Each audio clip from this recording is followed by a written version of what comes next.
aí, galerinha do SSA1? Eu sou a professora Rosângela Martins, de Biologia. O curso de Biologia para o SSA1, ele precisa que você esteja inteirado de todos os conceitos. Assuntos como citologia, histologia, bioquímica, bioenergética e embriologia. Para entender todo esse assunto, é importante que você já comece a tirar suas dúvidas ou firmar conteúdos e conceitos importantes do tópico característica dos seres vivos. Nessa primeira aula, nós vamos trabalhar as características dos seres vivos, ou seja, tudo o que é importante e necessário para que o ser vivo esteja bem adaptado ao ambiente, tenha suas relações com indivíduos da mesma espécie, com populações e comunidades na biosfera. Metabolismo é um dos pontos que vai embasar a parte da citologia e, posteriormente, no SSA2, a fisiologia. Mas o que é o metabolismo? Então, nessa nossa primeira aula, diferenças entre metabolismo e do tipo anabolismo e catabolismo, elas serão retiradas, essas dúvidas, nesse primeiro momento. Mas vamos entender como o ser vivo ele é formado desde o início e como ele se encontra no nosso planeta. Vamos dar uma olhadinha no slide? Para entendermos as características dos seres vivos, é necessário que a gente tenha também essa consciência de que o ser vivo ele é formado. Olha, o início de tudo são átomos. Quando os átomos se agrupam, como por exemplo carbono, hidrogênio, oxigênio e nitrogênio, nós somos chão e podemos chegar até fósforo e enxofre. Somos chomps. Na união desses átomos, teremos a formação de moléculas. Uma das principais moléculas, H2O, e essa daqui, ó, C6H12O6, que é a glicose. Essas moléculas, mais outras, unidas, formarão, antes de chegarmos à organela, eu posso dizer que foram formadas as células. Só que dentro dessas células encontraremos as tais organelas. Vocês sabem que organela é essa? É a mitocôndria. Uma de várias outras que compõem esse tipo aqui de célula. Nós vamos ver também a diferença entre células lá na citologia. Essa é uma célula eucariótica, mas não é a única não, tá? Vai existir uma outra célula que é do tipo procariótica, aquela que aparece nas bactérias. Essa daqui, procariótica.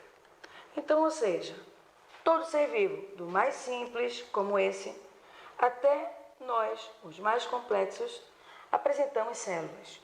E o conjunto, gente, dessas células formará o quê? Um tecido. E um conjunto desses tecidos, órgão. Nós temos o exemplo de um órgão que é o coração, mas observe que existem outros órgãos aqui, que são os vasos estruturais desse sistema cardiovascular, que eu tenho aqui artérias e veias. Quando tudo isso se agrupa, formará um sistema. Então, o conjunto de órgãos formará um sistema. E o conjunto desses sistemas, o organismo, na sua totalidade. Entendam, cada partezinha dessa aqui, vai existir uma área específica da biologia para a abordagem. Para o SSA1, nós teremos a citologia, que vai falar e explorar a intimidade da célula. Também será cobrado para vocês no SSA1 a histologia, que compreende os tecidos. Citologia, células, histologia, tecidos. Mas, de antemão, eu já tenho que entender que um organismo, através das suas relações, ele não pode viver sozinho. Ele precisa agrupar-se. Então, ecologicamente, para um processo de adaptação, os indivíduos da mesma espécie, ecologicamente, formaram uma população. Mas, no nosso planeta, não trabalhamos isoladamente populações. O que nós temos, na verdade, são comunidades. O que é uma comunidade? Um conjunto de várias populações. Em uma determinada área, a gente percebe que não temos apenas comunidades distintas, mas um conjunto de comunidades que estão usufruindo de características ambientais existentes em uma determinada região. Passamos a ter o que chamamos de ecossistema. Ou seja, você sabe o que é um ecossistema?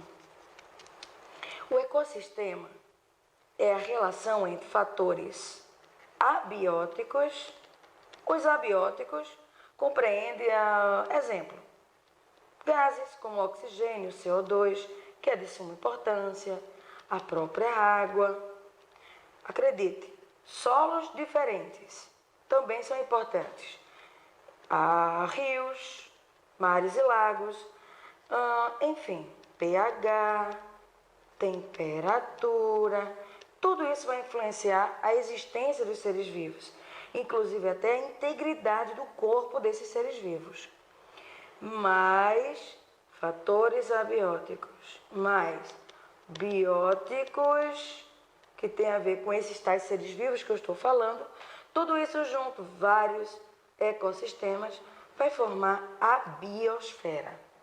Ou seja, pessoal, nós estamos trabalhando todo esse conjunto. Vamos voltar aqui para o nosso conteúdo. Nós estamos trabalhando, gente, tudo o que é importante para formar o ser vivo. Mas vimos também que esse ser vivo ele não pode viver isolado. E também não pode viver em uma única população, como, por exemplo, população humana. Mas só isso. Eu preciso me relacionar com outras populações. E aí, eu disse para vocês que é uma comunidade. Mas não tem só uma comunidade em uma determinada área. Existem comunidades que gostam de estar em áreas diferentes. Porque o solo é diferente, o pH, a temperatura, a salinidade, se for aquático, ou até mesmo o solo. Tudo isso junto vai formar o tal ecossistema. E aí os seres vivos inseridos nesse local, eles vão ter que se virar para continuar vivo. Sabe um dos pontos que é importante a gente ter em mente? É como é que esses seres vivos, eles se adaptam ao ambiente. E uma das características importantes e relevantes tem a ver com a alimentação. Vamos dar uma olhadinha no slide que fala sobre a cadeia alimentar.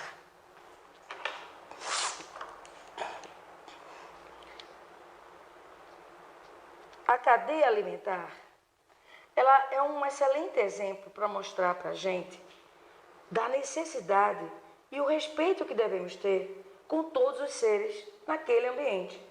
Começamos com o primeiro, que é o produtor. O produtor, ele exerce uma função incrível, porque ele é classificado como um autótrofo. Você sabe o que é ser autótrofo? Autótrofo é aquele que pode produzir seu próprio alimento, através de alguns fatores que nós, seres humanos, nós não conseguimos, como por exemplo, existem seres que fotossintetizam, são fotossintetizantes. Mas existem outros que são quimiosintetizantes e existem aqueles considerados literalmente fermentadores. Ou seja, ser autótrofo não é para todos os seres, só para esse grupinho aqui, ó. Os reinos que eu tenho isso aqui, como exemplo, eu vou ter o reino Monera, as cianobactérias, né? Representantes do reino Monera, o reino protista. O protista, as algas, aqui. As cianobactérias bactérias e aqui as algas. Não esqueçam que as algas fazem parte do reino protista. E, logicamente, o reino plante. Plantai todos os vegetais. Vegetações, de um modo geral, ou plantas, como queira. Bem, saindo dos produtores, até para eles poderem continuar existindo, esse alimento ele vai ser transferido para aquele que não consegue produzir, sendo identificado como consumidor de primeira ordem ou consumidor primário.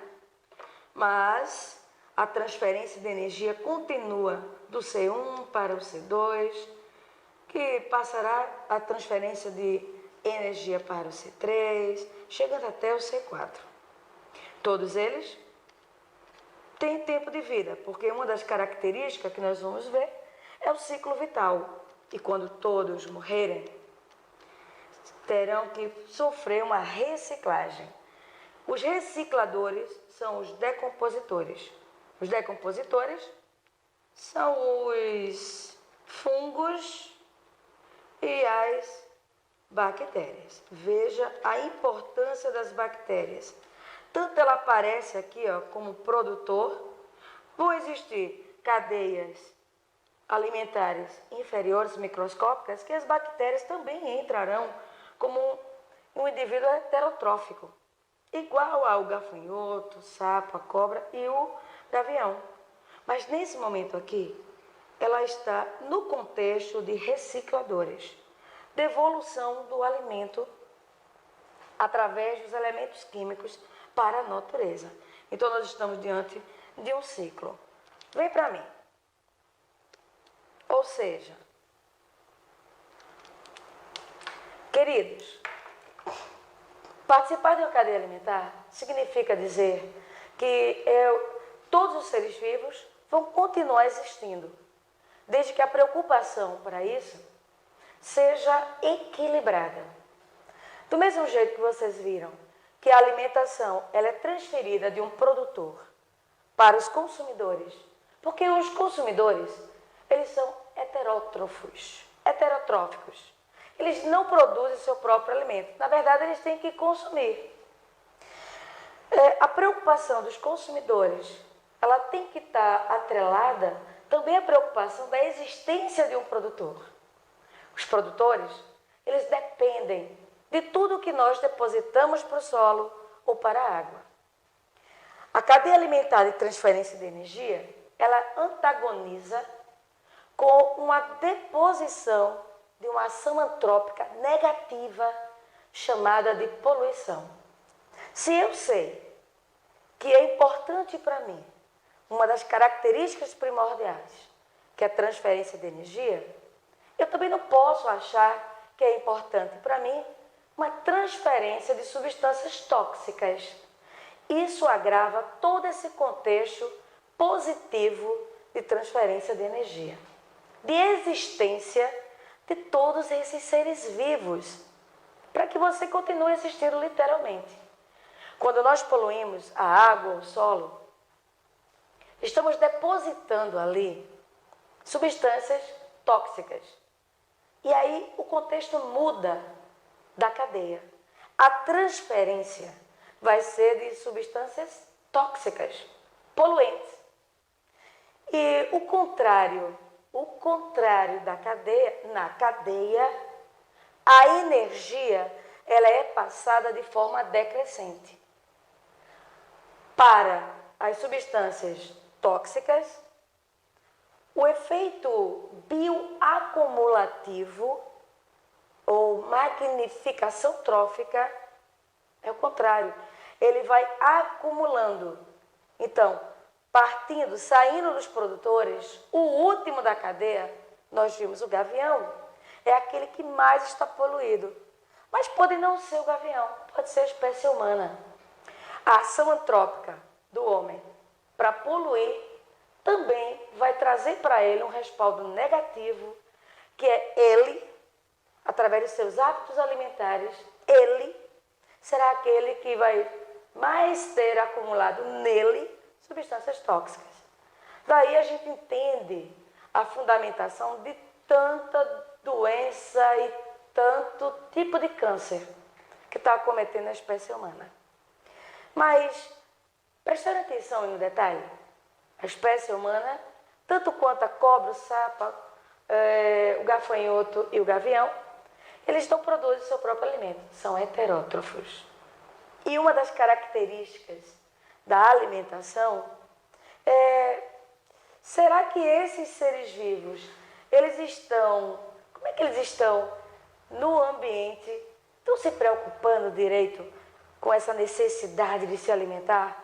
Vamos dar uma olhadinha em tipos de alimentação, principalmente da espécie humana? Vamos dar uma olhadinha no slide.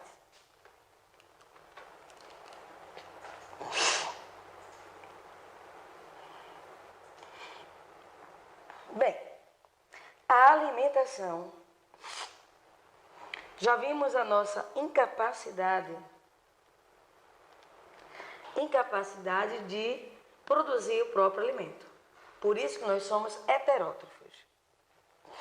Mas observe, nós temos dois exemplos de grupos de alimentos e que nesses alimentos, a gente chama aqui esse de fast food.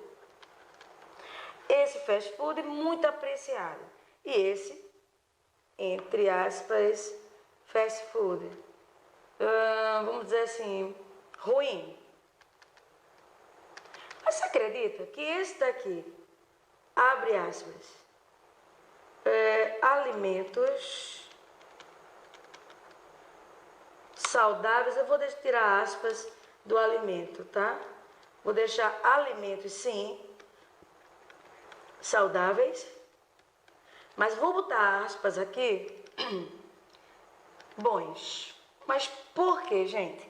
Se eu não produzo meu próprio alimento, eu vou ter que consumi-los.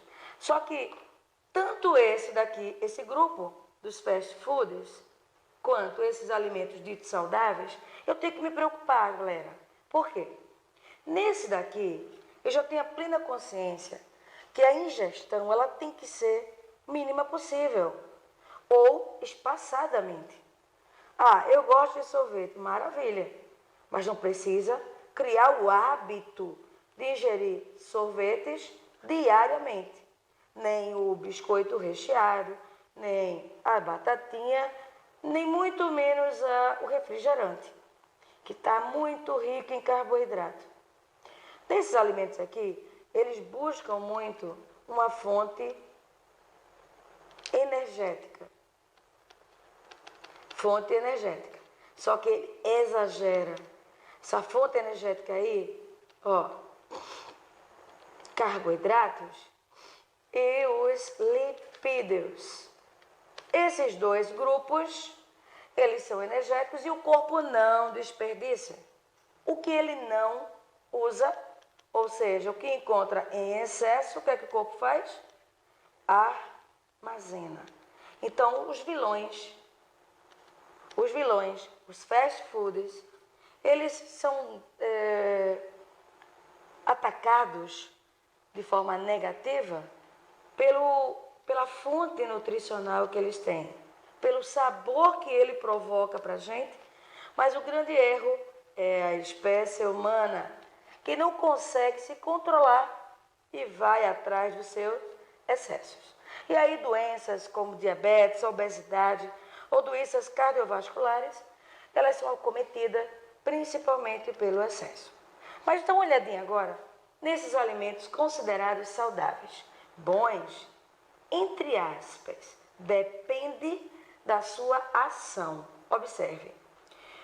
Um exemplo aqui, eu tenho aqui o pão, maravilhoso, saudável, tanto ele quanto a própria banana.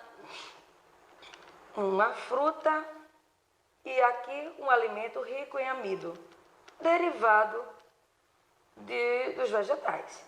Mas você sabia que, mais uma vez, o excesso desse alimento considerado saudável pode trazer para a gente benefícios que vão se tornar malefícios. Por quê? Porque eu estou falando de excesso, gente. E um dos tópicos negativos é o diabetes. Ou seja, uma pessoa que tem diabetes, ela não pode se exceder na ingesta de amido, na ingesta de fruta. Tem que escolher a fruta.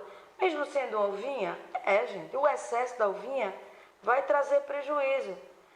E os vegetais, eu preciso dos nutrientes de todos esses alimentos aqui, tá? Então, o que pode ser positivo para mim, com o excesso, pode se tornar malefício. Ou seja, dá uma olhadinha, vem aqui para mim. Todas as vezes que eu trabalho com a alimentação, eu entendo o que eu preciso. Mas a minha preocupação é a minha quantidade. A alimentação, aquela dos fast foods, ou até mesmo numa alimentação carregada de nutrientes saudáveis, mas muito energéticos, pode me trazer um acúmulo de excesso de glicose, molécula C6H12O6, que na bioquímica eu vou chamar de um monossacarídeo, um carboidrato simples. Quando ele se excede, ele vira glicogênio. E ele é tão bom para mim que se eu não usar em excesso, eu vou guardar no fígado e nos meus músculos.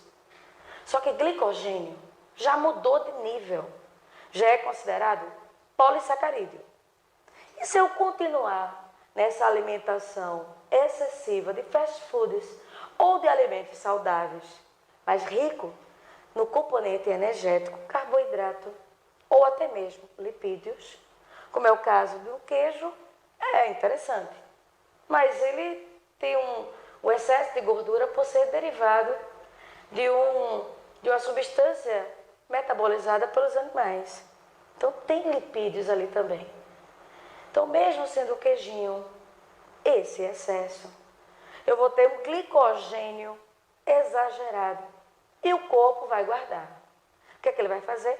Vai transformar o glicogênio em triglicerídeo. Já mudou de nível, já não é mais carboidrato, já passou a ser agora lipídios.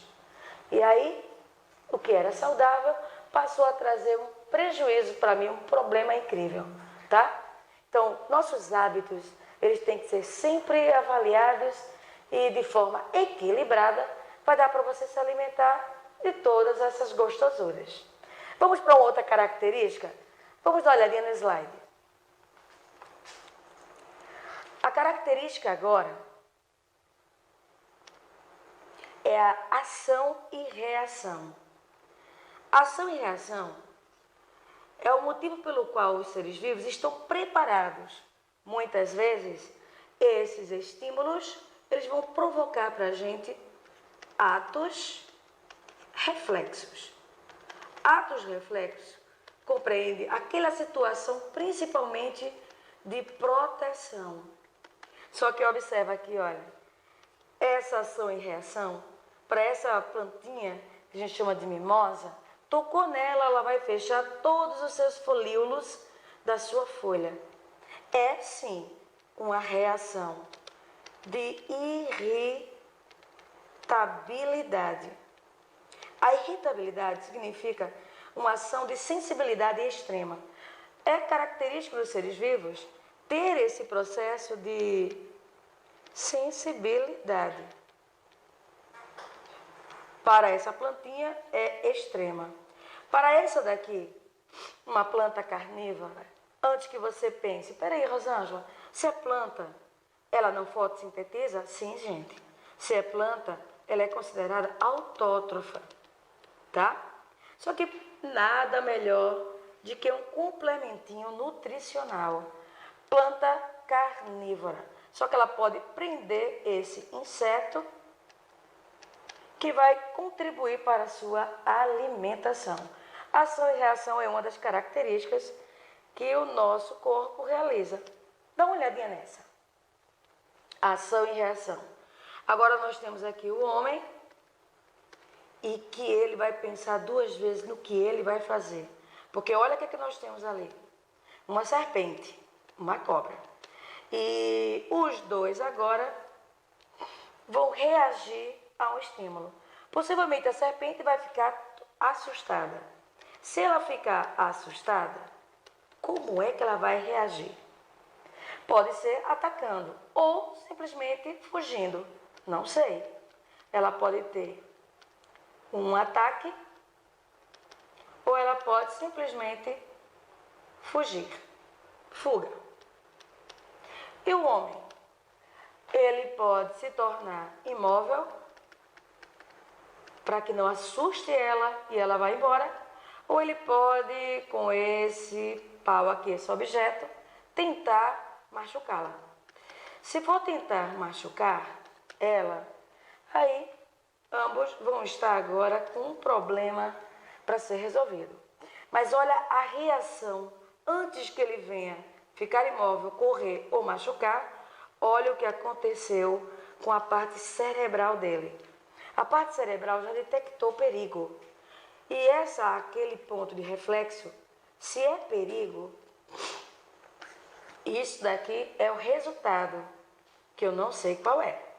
Mas o corpo dele começou a preparar, lançando a adrenalina. Pois é, gente, volta para mim.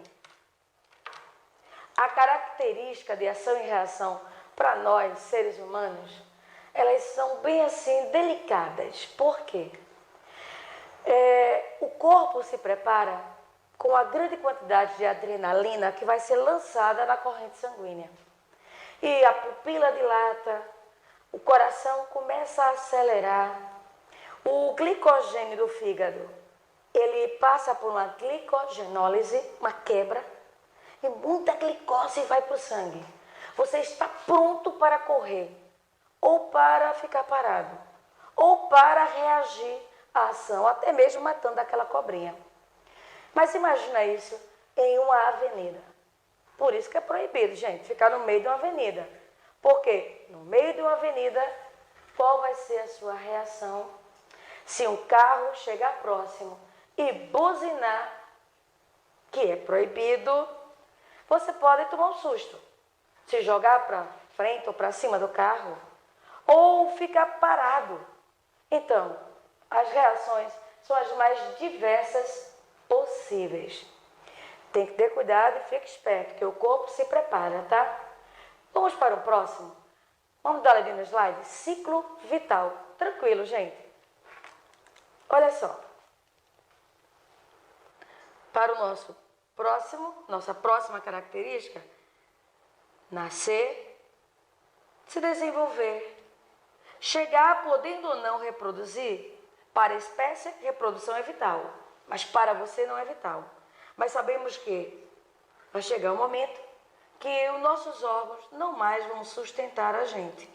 E aí espera-se a morte. Você sabe que característica é essa? Se você prestou atenção e falou ciclo vital, está correto. Vem para mim, pessoal. Então, ciclo vital é uma das características em que a gente tem que aceitar, mas nessa trajetória nós vamos ter a opção de viver cada vez melhor.